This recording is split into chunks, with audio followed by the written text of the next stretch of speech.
Menteri Luar Negeri Sugiono menyatakan Indonesia bersama 9 negara, yakni Australia, Brasil, Kolombia, Jepang, Jordania, Sierra Leone, Swiss, dan Inggris secara resmi menandatangani Deklarasi Perlindungan Pekerja Kemanusiaan.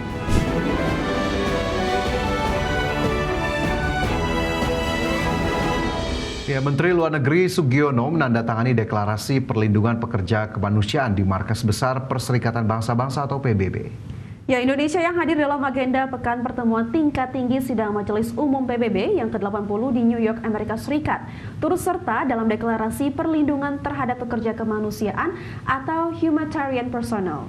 Menteri Luar Negeri Sugiono menyatakan Indonesia bersama 9 negara, yakni Australia, Brasil, Kolombia, Jepang, Jordania, Sierra Leone, Swiss, dan Inggris secara resmi menandatangani Deklarasi Perlindungan Pekerja Kemanusiaan.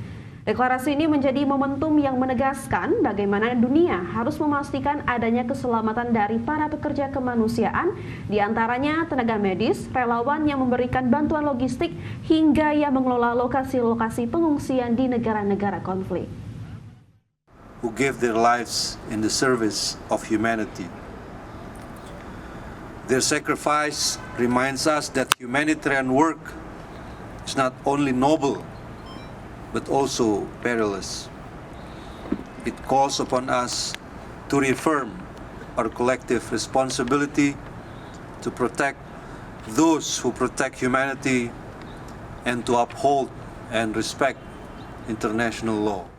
Presiden Prabowo Subianto telah berada di New York, Amerika Serikat. Dijadwalkan pada tanggal 23 September, Presiden Prabowo akan menyampaikan pidato dalam sesi debat sidang Majelis Umum ke-80 Perserikatan Bangsa-Bangsa.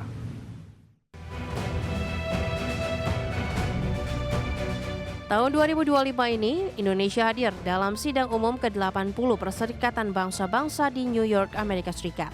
Bukan hanya hadir sebagai undangan keanggotaan PBB, Presiden Prabowo Subianto juga dijadwalkan akan menyampaikan pidato di level tertinggi forum PBB pada 23 September 2025 pada pukul 8 malam waktu Indonesia. Dalam keterangan resmi, Sekretaris Kabinet Teddy Indrawijaya mengungkapkan Presiden Prabowo akan menyampaikan pidato ketiga usai Presiden Brazil Lula da Silva dan Presiden Amerika Serikat Donald Trump. Seskap Teddy menegaskan hadirnya Indonesia dalam sidang Majelis Umum tahun ini menjadi momentum penting bagi Indonesia. Selain kembali hadir dalam level tertinggi forum PBB setelah 10 tahun absen, Indonesia akan menegaskan perannya sebagai pemimpin Global South yang konsisten menyuarakan agenda reformasi tata kelola dunia agar lebih adil dan inklusif.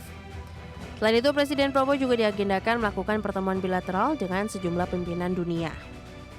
Bersama 8 pemimpin negara, Presiden Prabowo akan menyatakan komitmen Indonesia terus berkontribusi aktif dalam upaya menjaga perdamaian, memperkuat kerjasama global, serta memperjuangkan kepentingan nasional di tingkat dunia. Berbagai sumber, IDX Channel. Berikutnya, pemirsa, perusahaan teknologi global asal Amerika Serikat Oracle Corporation dan siap investasi cukup besar di Indonesia. Menteri Investasi dan Hilirisasi sekaligus CEO Danantara Rosan Roslani mengungkapkan Oracle akan investasi pemanfaatan AI untuk mempercepat transformasi digital Indonesia menuju negara maju. Menteri Investasi dan Hilirisasi sekaligus CEO Danantara Rosan Roslani membeberkan perusahaan orang terkaya di dunia bakal investasi di Indonesia. Perusahaan tersebut berbasis teknologi global asal Amerika Serikat yakni Oracle Corporation yang dikenal sebagai pionir dalam basis data, layanan cloud dan solusi artificial intelligence atau AI. Rencananya Oracle akan berinvestasi sektor pemanfaatan AI untuk memperkuat kedaulatan data hingga mempercepat transformasi digital Indonesia menuju negara maju.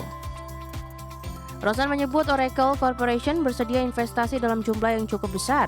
Komitmennya memperkuat kedaulatan data, meningkatkan efisiensi sektor publik dan swasta, membuka lapangan kerja baru di bidang teknologi, serta mempercepat transformasi digital di Indonesia. Sementara itu, Oracle Corporation sendiri merupakan perusahaan teknologi terbesar di dunia dan dikenal sebagai pemimpin dalam solusi perangkat lunak database.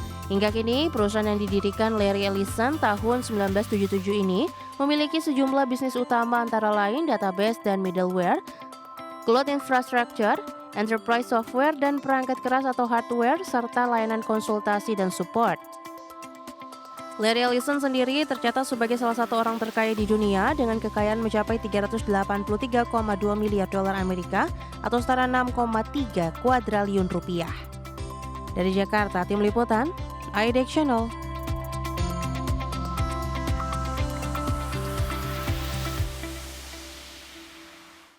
Pemirsa, pemerintah memfinalisasi paket stimulus ekonomi akhir tahun yang dipastikan akan digulirkan dalam waktu dekat. Menko Perekonomian menjelaskan berbagai paket stimulus seperti program magang pemerintah dipastikan akan secara bertahap dilaksanakan di sejumlah kementerian lembaga. Sejumlah Menteri Ekonomi dalam Kabinet Merah Putih membahas paket kebijakan ekonomi 2025 dan strategi penyerapan tenaga kerja. Usai rapat, Menteri Koordinator Perekonomian Erlangga Hartarto menjelaskan bahwa terdapat 8 program utama yang dijalankan pemerintah, termasuk program magang perguruan tinggi dengan target 20.000 peserta yang akan menerima uang saku setara UMP. Rencananya program ini akan dijadikan selama 6 bulan, yang terbagi 3 bulan di akhir 2025 dan 3 bulan di awal 2026. Erlangga menyatakan program magang dengan uang saku tersebut berpeluang dilanjutkan setelah nantinya dilakukan evaluasi. Program padat karya tunai atau cash for work juga digulirkan dengan anggaran lebih dari 3 triliun yang melibatkan Kementerian PUPR, Perhubungan, dan Pariwisata. Kemudian cash for work untuk pekerja, 215.421 pekerja, baik dari Kementerian PU, anggarannya sebesar 1,93 triliun dan 1,36 triliun dari Perhubungan. Kemudian juga dari Kementerian Pariwisata dan Kementerian Perhubungan juga dibahas tadi terkait dengan paket hari paket Nataru dan juga Harbolnas, di mana di situ dipersiapkan PPN ditanggung pemerintah untuk tiket pesawat dan juga jasa transportasi di hari tertentu, waktu tertentu seperti yang lalu kita berikan 50%. Selain itu, pemerintah juga menyiapkan insentif berupa keringanan pajak penghasilan pasal 21 bagi pekerja sektor pariwisata berpenghasilan di bawah 10 juta. Pemerintah juga turut menambahkan bantuan pangan untuk 18,3 juta keluarga penerima manfaat, yakni beras 10 kg dan tambahan 2 liter minyak goreng setiap 2 bulan. Ada pula diskon 50% iuran jaminan kecelakaan kerja dan jaminan kematian bagi 731.000 pekerja selama 6 bulan.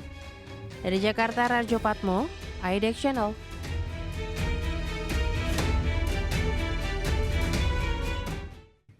Selanjutnya, pemirsa, pemerintah akan menjadikan Ibu Kota Nusantara sebagai ibu kota politik di tahun 2028. Ya, untuk mewujudkan IKN sebagai ibu kota politik, pemerintah menargetkan pembangunan kawasan inti pusat pemerintahan dan kawasan di sekitarnya telah mencapai luas 800 hektar sampai dengan 850 hektar.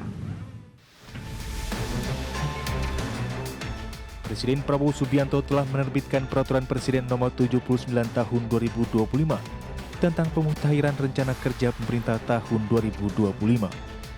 Dalam beliau tersebut, salah satunya mengatur tentang rencana menjadikan Ibu Kota Nusantara sebagai ibu kota politik pada tahun 2028.